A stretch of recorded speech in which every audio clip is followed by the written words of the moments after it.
प्यारे दोस्तों और हमदर्दों, हिंदुस्तान के बाशिंदे बड़े महान हैं, कलाकारी है।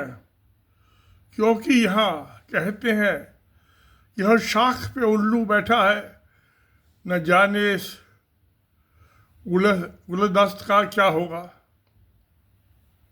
और ये बड़ा फितरती इंसान है यहाँ का। वो कहता है कि तू डाल डाल, मैं पात पात, तू सांपनाथ मैं नागनाथ, किसी से नहीं डरता। गजब की दास्तान है।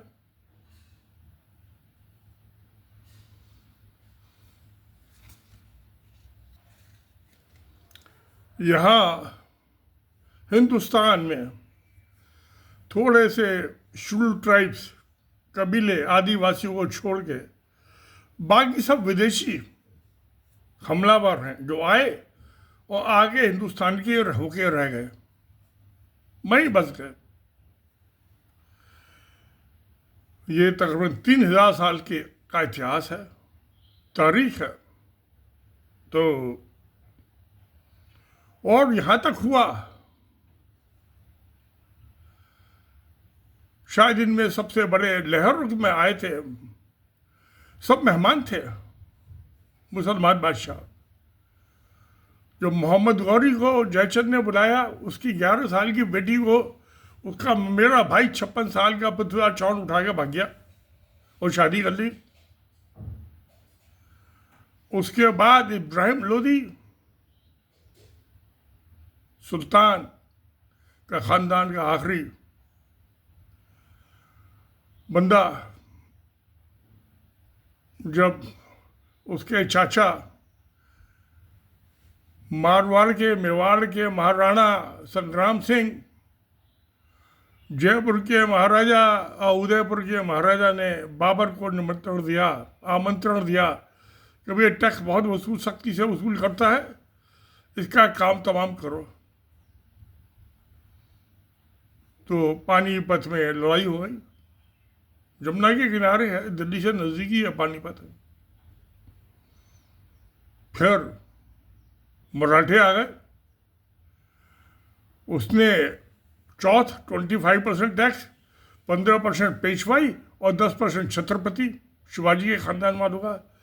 अब उस टाइम जो खेती बाड़ी पे इकोनॉमी थी, इंडस्ट्री नहीं थी, कुछ नहीं था, तो 25% बहुत टैक्स था और 15% टैक्स एडमिशन कलेक्शन, उसका खर्चा था महाराजाओं का। अपने भी पापी पेट के लिए कुछ तो चाहिए ना। सारा कैसे दे देंगे मराठों को, पेशवा को? तो बड़े परेशान थे वो। टैक्स टेररिज्म, आतंकवाद टैक्स का। तो उन्होंने फिर अहमद शाह अब्दाली को बुला लिया। 1761 में लड़ाई हुई जनवरी में। आ तो गया था 3 महीने पहले ही वो, क्योंकि वो ये लड़ ही नहीं रहे थे मराठे। पानीपत की लड़ाई में आगे बैठ गए और ये धोती और कमीज पे कुर्ता पहने हुए थे। महाराष्ट्र में तो ठंड होती नहीं है, पानीपत में तो बहुत ठंड हो जाती है नॉर्थ इंडिया में। तो महाराष्ट्र के हिसाब से तो ठीक थी उनकी वर्दी, मगर नॉर्थ इंडिया की ठंड बहुत होती है। तो वो नवंबर दिसंबर आखिर में, अब्दाली को तो खैर ठंड की आदत थी, अफगानिस्तान से आया था बेचारा चल के जैसे तैसे। लड़ाई हुई, मारे गए। मगर मरना जीना तो सब अल्लाह के हाथ में है, भगवान के हाथ में है। हम और आप कौन? जो आएगा वो जाएगा। वो खाली हाथ आए थे, खाली हाथ जाएंगे। तू क्या लेके आया था, तू क्या लेके जाएगा? कुछ नहीं। कफन में जेब नहीं होती। तो ये दुनिया तो एक समंदर है। इसमें एक ना एक दिन डूब के मर जाना है। कहीं को काश कोई किश्ती मिल जाए, कोई थोड़ा सा आगे चला दे, उसके बाद दूसरी किश्ती मिल जाए, उसको तीसरी किश्ती मिल जाए। तो ये किश्तियाँ क्या, कौन है? ये इंसान की बीबियाँ होती हैं, पत्नी, जो एक जो है कुछ दूर लगा दे, दूसरी लगा दे, तीसरी। क्योंकि यहाँ तो बहु पत्नी प्रथा थी ना, कुछ है था कितनी बीबियाँ रखो। ये जो 1955 में इंडियन पार्लियामेंट ने पास किया कि एक से ज़्यादा जिंदा बीबी नहीं रख सकते, उससे पहले नहीं था ऐसा कोई सिस्टम, कितनी भी रखो। मगर वो धर्म के खिलाफ था। दिल्ली में 82 FIR पुलिस ने रजिस्टर की जामा मस्जिद थाने के और तुगलकाबाद थाने में, जब ये हिंदूवादी जनसंघ और RSS वाले जवाहरलाल नेहरू और डॉक्टर भीम साहब अम्बेडकर का पुतला जलाते थे और रोजाना हाय हाय करते थे, हाय हाय हाय, मर गए। ये भी तो हिंदू मजहब के मामले में दखलंदाजी दे रहे हो। कोई बात नहीं। तो पता नहीं क्या हुआ FIR का। 173 सबसेक्शन 8 में एप्लीकेशन लगानी चाहिए कोर्ट में कि फर्दर इन्वेस्टिगेशन करो इनके खिलाफ। मरा गए होंगे बहुत से आदमी, तो जो नेता थे उस जमाने में 1952 वो 51 में, पुरानी बात हो गई। नहीं, अभी तो मैं तो जिंदा, मैं उससे पहले का पैदा हुआ हूँ। अभी तो मैं 80 साल का ही हुआ हूँ कुल। दिलो दिमाग से जवान। अब बॉडी जरा सुस्त हो गई है, उसकी खैर कोई बात नहीं, उसकी चलता रहता है थोड़ा बहुत। तो मगर एक शानदार मिसाल कायम की, जो भी यहाँ आने वाले थे, यहाँ के हिंदुओं ने, मर्दों ने मुसलमानी लिबास कुर्ता पजामा अपना लिया, वो लांगदार धोती छोड़ के। और औरतों ने भी लांगदार धोती छोड़ के सलवार और कुर्ती अपना ली। तो जो हिंदू थे, जो अपने आप को हिंदू कहते हैं, सब उनका लिबास मुसलमानी हो गया, इस्लामिक। नहीं, और तो घाघरा पहनती थी और चोली पहनती थी, धोती दोनों लांगदा बांधते थे, दोनों टांग के नीचे लगा के पीछे लगा लेते हैं। मुझे तो खैर, मैंने तो कभी बांधी नहीं। महाराष्ट्र में और साउथ इंडिया में अभी भी वो बहुत सी औरतें मिल जाएंगी जो लांगदार धोती पहनती हैं।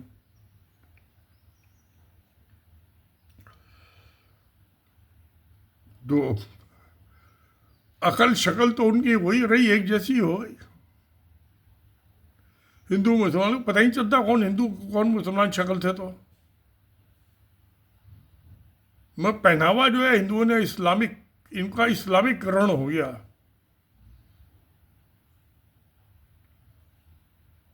मोहन भागवत भी जो कुर्ता पजामा पहनता है, नरेंद्र मोदी भी कुर्ता पजामा पहनता है, सब मुसलमान बन गए। ये बीबी तो इनकी है नहीं, ये तो प्रचारक है ना। शादी करने में पाबंदी है, वैसे ही काम चलाओ बिना बीबी के, दूसरे की बीबियों से। तो अब क्या है, तो यानी मगर औरतों के साथ नाजायज बातें हो रही हैं, क्योंकि इसमें RSS में शादी करने में पाबंदी ला रखी है। तो इनको औरतों से कोई लेना देना, इनका भलाई नहीं चाहते ये। अभी कुछ दिन पहले, शायद 20 एक दिन पहले, जब ये गुजरात की हाई कोर्ट ने आंगनवाड़ी जो वर्कर हैं उसमें पढ़ी लिखी होती है, हेल्पर होती है, तो उनकी वेजेस के मामले में कहा था कि ये सब जो ड्यूटी देती हैं, इनका सिलेक्शन और डिसिप्लिनरी एक्शन, सर्विस कंडीशन सब रेगुलर गवर्नमेंट अप्लाई वाले हैं, तो इनको वही वेजेस मिलनी चाहिए, सैलरी मिलनी चाहिए। बड़े इंसाफ की बात की थी भाई। यहाँ तो ये RSS वालों का राज चल रहा सरकार, इनको तो इंसाफ से कोई लेना देना नहीं है। ये तो कब्रें और कब्रिस्तान खोद के, मस्जिदों को खोद के भगवान को ढूंढने में लगे हुए हैं। 28,000 मस्जिदों में, 10,000 कब्रिस्तानों में।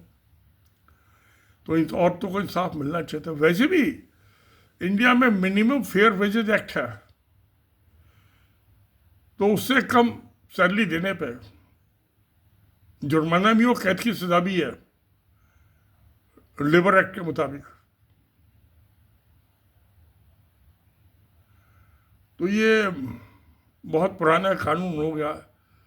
फैक्ट्री में तो कोई काम करे, कोई दुकान पे करे, उस पर तो लागू था। सरकार, स्टेट गवर्नमेंट, वो अपने आप अपने ऊपर अपना ही कानून नहीं लागू कर रही।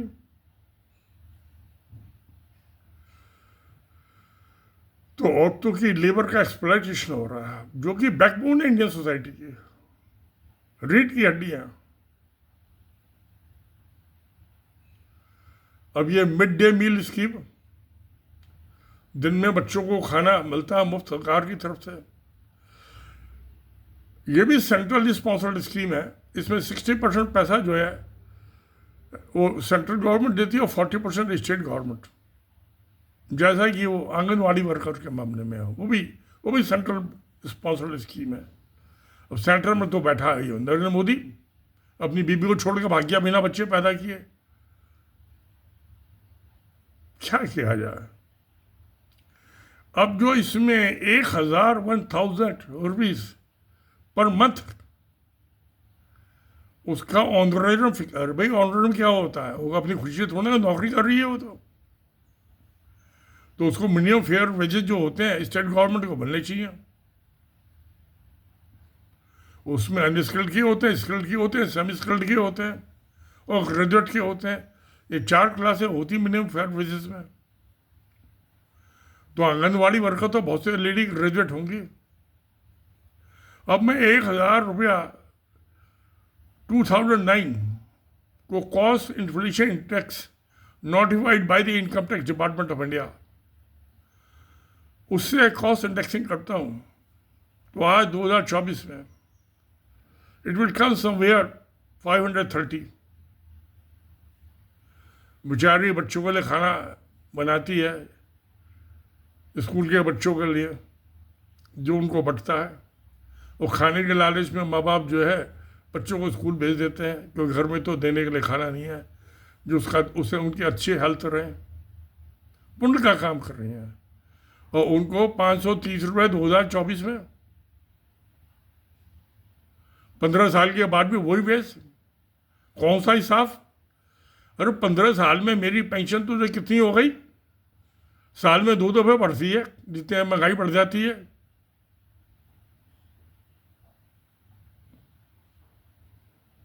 तो 37,000 से बढ़ गया, शायद 58,000 हो गई। ये 2016 में पे कमीशन आया था, 2024 तो 37,000 हुई थी 7th पे कमीशन में, और अब 58,000 हो गई। उनका क्या हुआ? जो मिड डे मील स्कीम वाली औरतें हैं, उसको 534 इंडेक्सिंग करके। तो ये महिलाओं को, औरतों का एक्सप्लॉयटेशन नहीं हो रहा, अत्याचार नहीं हो रहा, मानवता का हनन नहीं हो रहा, ह्यूमन राइट्स की हत्या नहीं हो रही। क्या नहीं हो रहा? सब कुछ हो रहा है। और क्या किया जाए? मोहन भागवत ने सरकारी तौर पर तो शादी नहीं की, वैसे पास पड़ोसियों से कुछ किया हो तो वो बताता नहीं है, उसका एफिडेविट नहीं देता। ऐसा तो मैं मानता नहीं किसी उसने कुछ नहीं किया होगा, बिना कुछ किए बुढ़ा हो गया।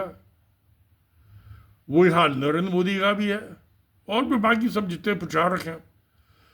99 साल हो गए, ये 1925 में बना था RSS। अब तो 1 करोड़ से तो ज़्यादा प्रचारक हुए होंगे। सबका यही हाल है, और तो अत्याचार कर रहे हैं, और इनकी देखा देखी बाकी भी कर रहे हैं, नगलची बंदर।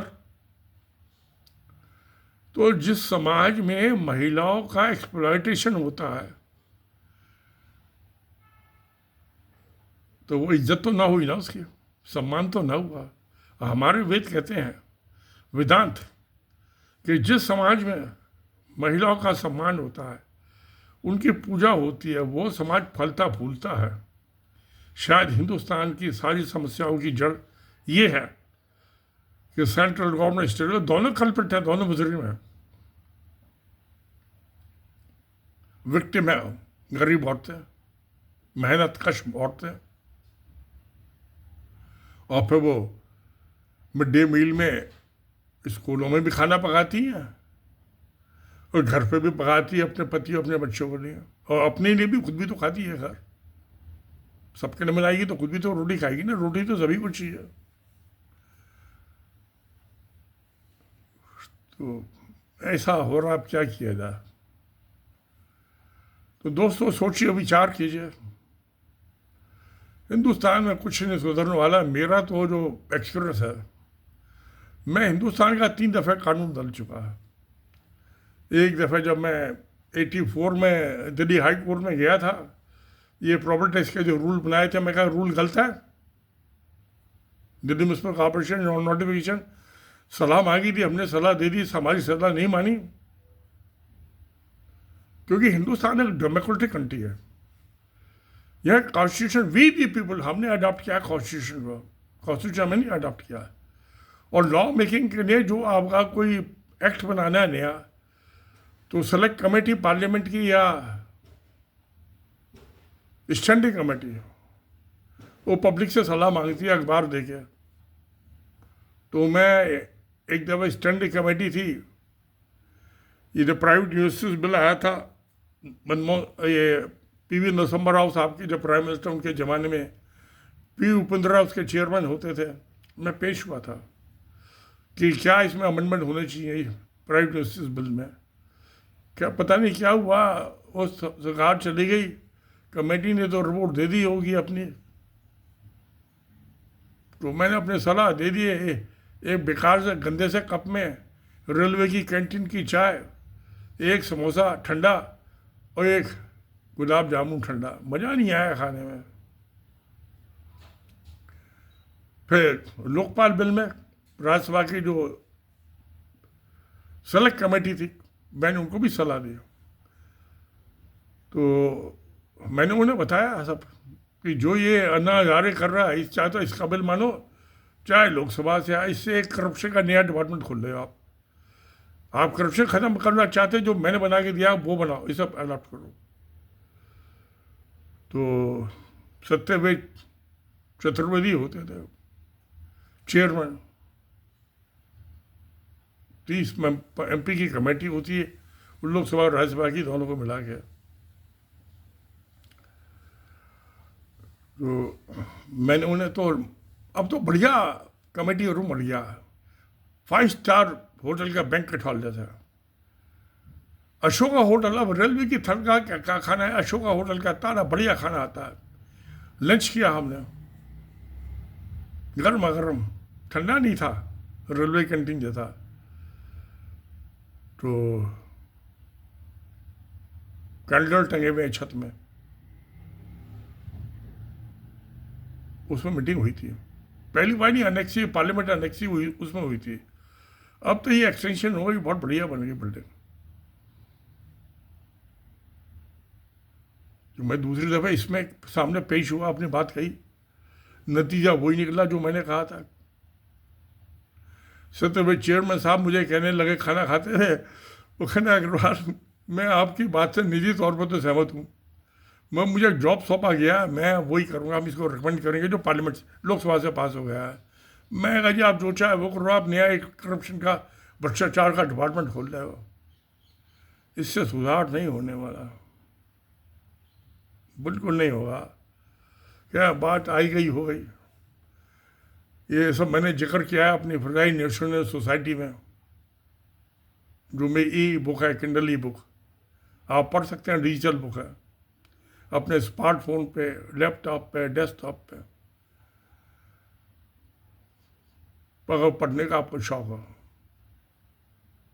हाँ, आपको पेमेंट करना पड़ेगा उसका, तो मुझे रॉयल्टी मिल जाएगी, आपको ज्ञान मिल जाएगा।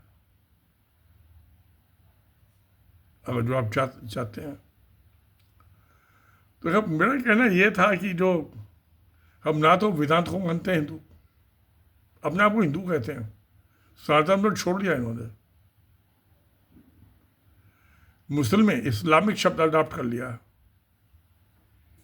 सनातन धर्म से हिंदू बन गया। ये फारसी भाषा का शब्द है हिंदू। सलवार का कुर्ता पजामा सब इस्लामिक है, तो मुस्लिमकरण हो गया सबका, इनका हिंदुओं का। शब्द भी, अपना नाम भी हिंदू और क्या कि मुसलमान बन गए, और अपने लिबास से भी वही बन गए, और भाषा भी वही है बोलने। अब जो मैं बोल रहा हूँ ये कोई संस्कृत हो ना पाली है ना प्रकृत है, हिंदुस्तानी बोल रहा हूँ। तो चलिए देखते हैं क्या होता है। अब जो ये आ गया तो बच गया, अच्छे भी बच गए, बुरे भी बच गए। मगर जो मेहमानों के साथ जो मेहमान नवाजी होनी चाहिए, उस जमाने में तो वही होगी। आज तुमको गाली देते हैं जो अपने मेहमानों को, वो तो ऐसा कोई दामाद को गाली देने वाली बात हुई। मेहमान तो दामाद ऐसा होता है ना, सन इन लॉ, उसकी तो अच्छी आवभगत की जाती है, नहीं हो रही। उसूलों से हट गए, सब बैठ गए। चलिए जो हो गया सो हो गया, अच्छी बात है। चलो भाई, सब दोस्तों को नमस्कार, धन्यवाद, सत्यमेव जयते।